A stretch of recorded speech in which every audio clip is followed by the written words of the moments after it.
Survived the night just fine. There was some thunder and lightning and a lot of really loud rain on the tin roof or whatever this is. I had my phone charged. I was periodically checking the weather when things would wake me up, and it looks like the worst of the, red-black thunderstorm cells kind of dissolved or went around me by the time they got here. This really brings me back. I don't think I stayed in a single shelter on the AT just because of the, crowds and bear and rodent problems, etc. But I did on the Pinhoti and also on the international AT sections. Well, that's a promising sign, at least for the moment. I don't think it's ever going to be enough to dry things out. Not with the amount of storms on the forecast. So I'm doing my catch-up edits after the town stay the other night. Unfortunately, the one thing that I may run short on is fuel, so I have to limit my coffee intake. Based on yesterday, I think I just brought too much food, which is fine. It's just weight. Makes me sink into the mud a little more, though. This was actually a pretty nice night. I appreciated having the wood floor versus being on the mud for once. I actually texted the trail maintainers that maintain this section in the shelter just to say thank you. They're in the register, and they were actually offering to come bring me anything if I needed food or whatnot. Super nice of them. That was a nice stay there last night. Though I do wish they did the AT thing and had a privy in the area.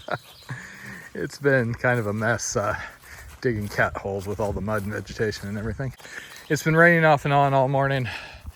The weather forecast, I'm guessing that's just gonna continue. I'm keeping an eye out periodically just to see if there are severe thunderstorms heading my way.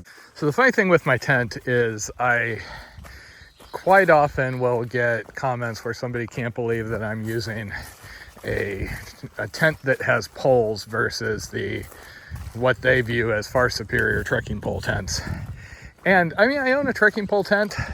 I like aspects about them like any piece of gear. It's just, for me, the semi-freestanding is the best trade-off because you can set them up pretty much anywhere. All I had to do was prop out the bottom sides and I didn't have to have any tie-in points or anything. There are tricks you can do with cord often, but I just have to set up in so many oddball places when I'm doing these style trips. I mean, hell, I was ducking and covering from tornadoes on a cement porch of a church in Alabama a couple of years ago. And in particular, the Hornet I like because I can just get that thing assembled so quickly. There are other tents I've had which were cool and I could get them set up. There are learning curves on some of the Shire's tarp tents and things like that. And if I was just doing more relaxed weekend warrior type backpacks, I didn't mind that too much. But out here where I'm just so tired at the end of the day, having something that is straightforward, easy, and flexible is kind of worth more than all the other bits. So many spider webs. I've been going through spider webs and silk blazing for days. Just not a lot of foot traffic out here, I guess. On the tent thing, my friend Dennis keeps telling me I should get a Durson X-Mid, since that is kind of the trendy thing online. Apparently you just magically get additional views if you happen to throw that in the video title or thumbnail. As far as the shelter, I think there may be a few more out here. I did see some on the Allegheny also, but I don't know how often they're going to be an option. I also tend to avoid them on weekends because, for example, if at 9:30 at night somebody had showed up and wanted to sleep in that also, I would have packed up and I would have gone someplace else. I just don't like sleeping in close quarters. It's not why I come out here. On the AT, I'd see people, stacked in there like hot dogs. And then there I'd go, another 2-3 miles down the trail, have a perfectly spectacular spot all to myself. In my tent, all my stuff, without having to worry about snoring or bothering anybody else. If you're seeing the clouds of bugs off and on, some of them are mosquitoes. Most of them are too small to really bother me. Around some of the lakes and ponds and puddles and things out here. They have gotten bad on occasion, but I've always just been able to keep moving. I do carry some Picardin wipes with me. If I'm going into a bad area and I'm able to, I will treat with permethrin, but it doesn't last long enough to really pre-treat and have it be worth it. And honestly, my preferred way of dealing with it is always just barrier method.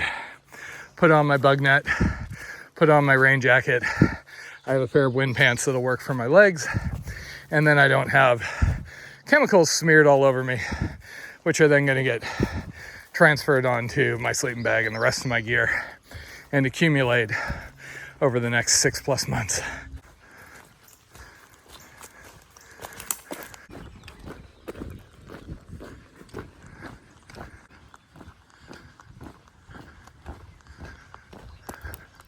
Keep hoping to find somebody outside just to ask to top off my water, but no luck yet again.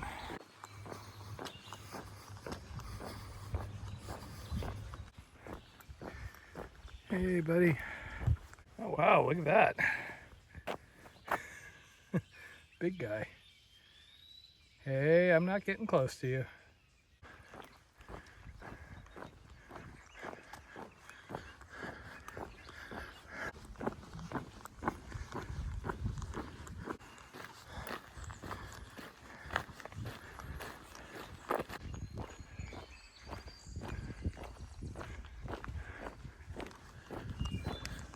Finally found some guys out working in the garden, and I have glorious, glorious water. Most of today has been on roads and whatnot, and I really don't like filtering off-road adjacent things. Even that thing last night wasn't ideal, just kind of the best of not so great choices.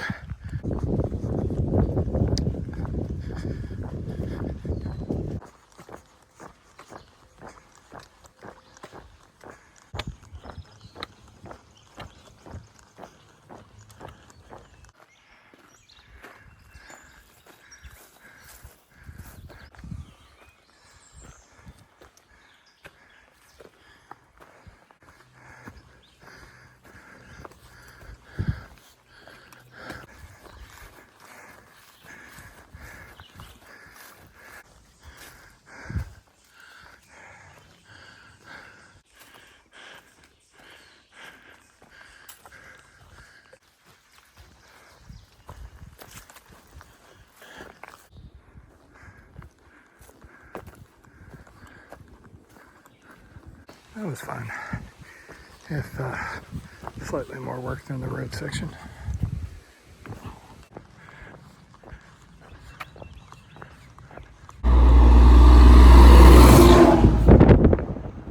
So I was actually taking a break on the road. Turned out that was a parking area, and looks like there is some sort of a waterfall back here.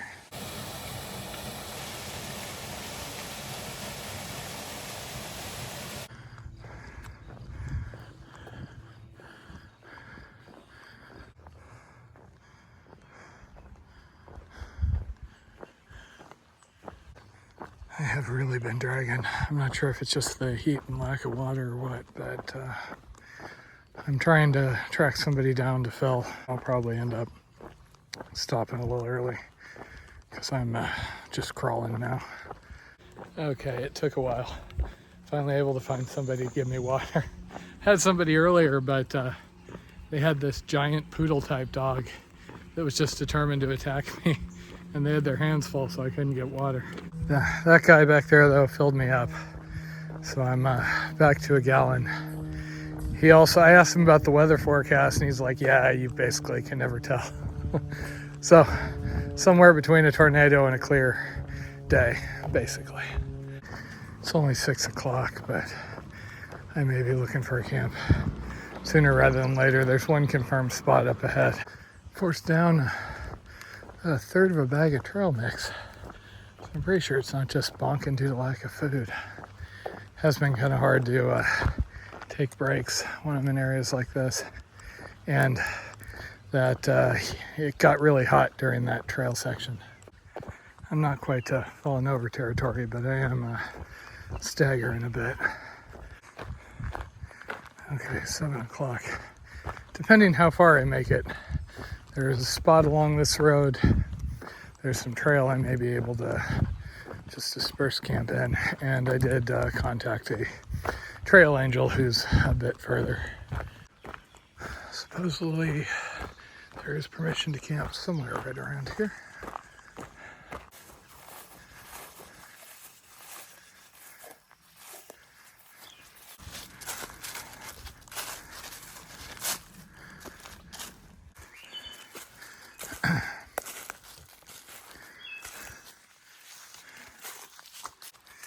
Oh crap. I somehow managed to go in a circle back here.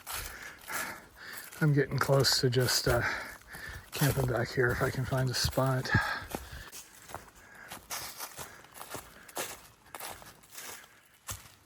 This part of the trail could have used a little TLC. It hasn't been too bad, but I have been climbing through brush and everything. I'm just kind of beat. I've got a trail angel in a couple of miles, but I think I might just camp back here.